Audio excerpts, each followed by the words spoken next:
turminha! Vamos recordar alguns conceitos matemáticos trabalhados nas aulas anteriores? Vamos começar com o sistema de numeração decimal. Para falar sobre ele, devemos falar das características principais.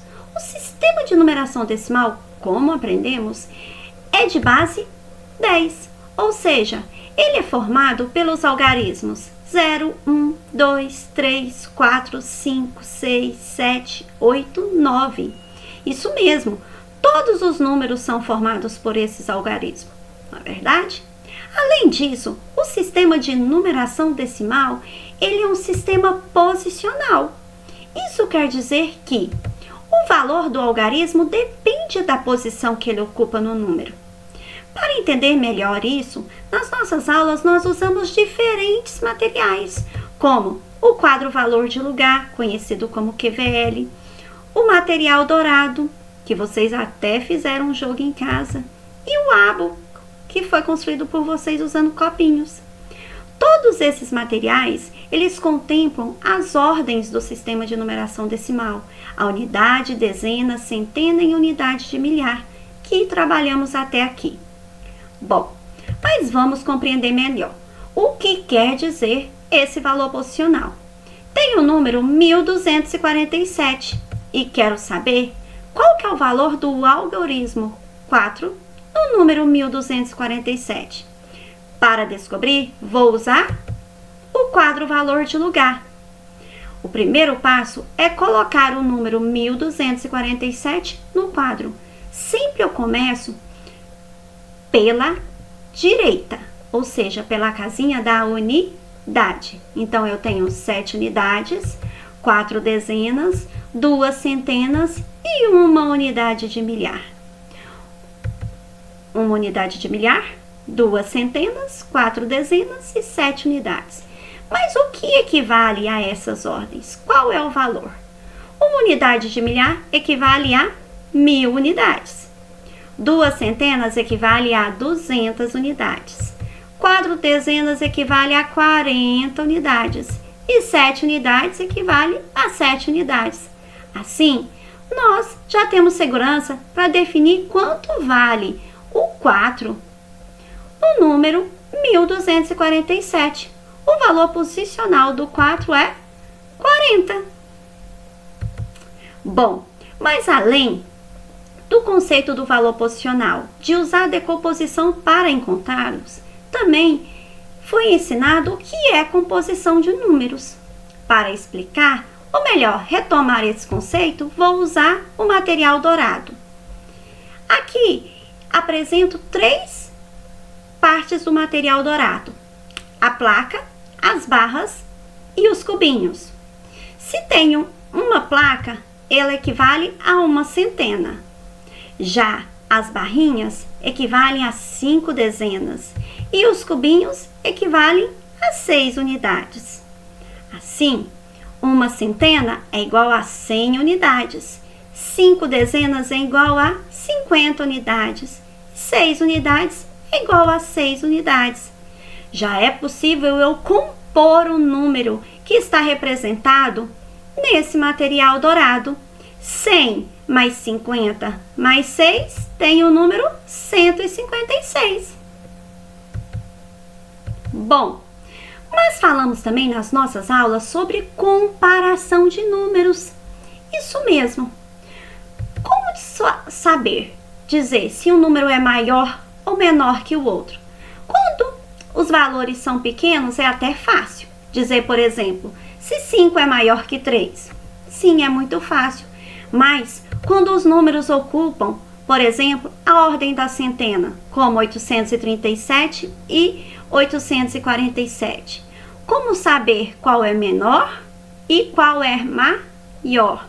Vamos usar novamente as ordens do sistema de numeração decimal: a unidade, a dezena e a centena. Só que na comparação de números, nós começamos sempre pela ordem maior. Nesse caso aqui, a ordem maior dos números é a centena.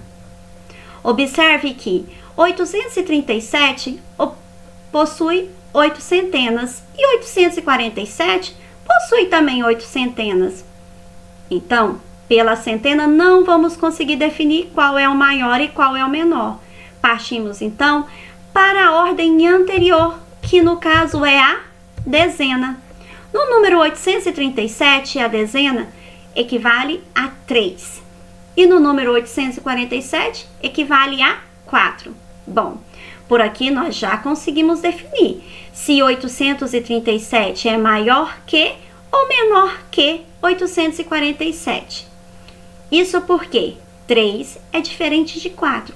E se a gente lembrar lá da reta numérica, ele vem antes. Se ele vem antes, isso quer dizer que 837 é menor que 847. Bom, mas aprendemos coisas bem legais. Na verdade, recordamos o que é adição e subtração.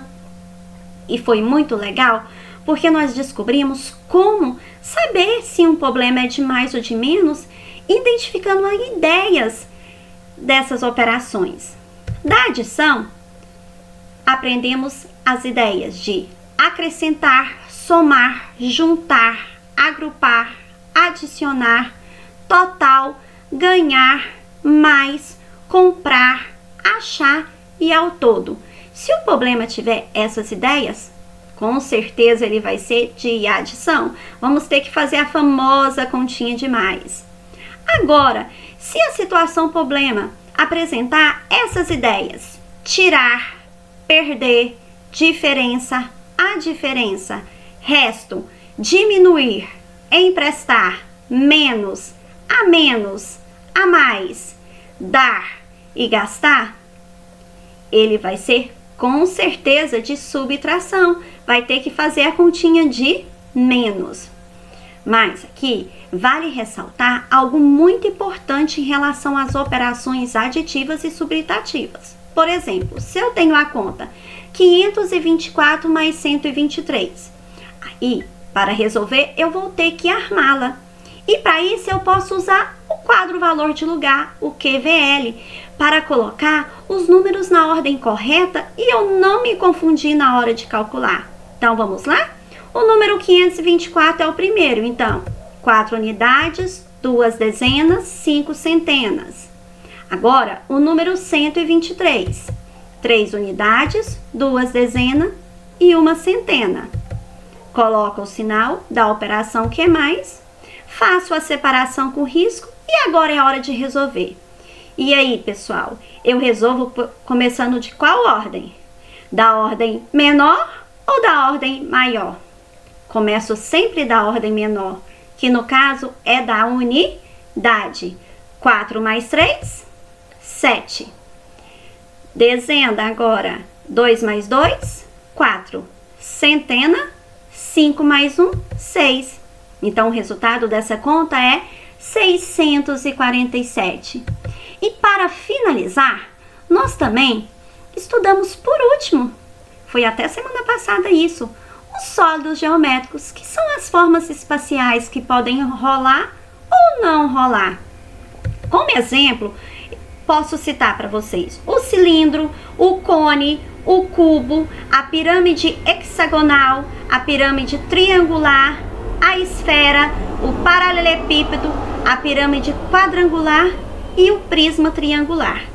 Mas nós descobrimos que alguns sólidos eles possuem características que o definem, principalmente os sólidos que não rolam. Que características são essas? Eles possuem aresta. Mas o que é aresta?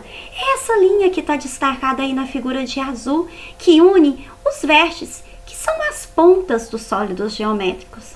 Mas além disso, ele possui vértices, que são as pontinhas, os encontros das arestas. E também possui faces, que é a superfície plana do sólido geométrico. Nesse caso desse sólido que é o cubo, nós temos como face um quadrado. Bom, pessoal, por hoje é só. Mas como queira aprofundar todos esses conceitos que foram trabalhados aqui, você pode ir lá na descrição desse vídeo, que tem outros vídeos que pode te auxiliar ainda mais a descobrir como conceituar algumas coisas importantes da matemática. A Até a próxima!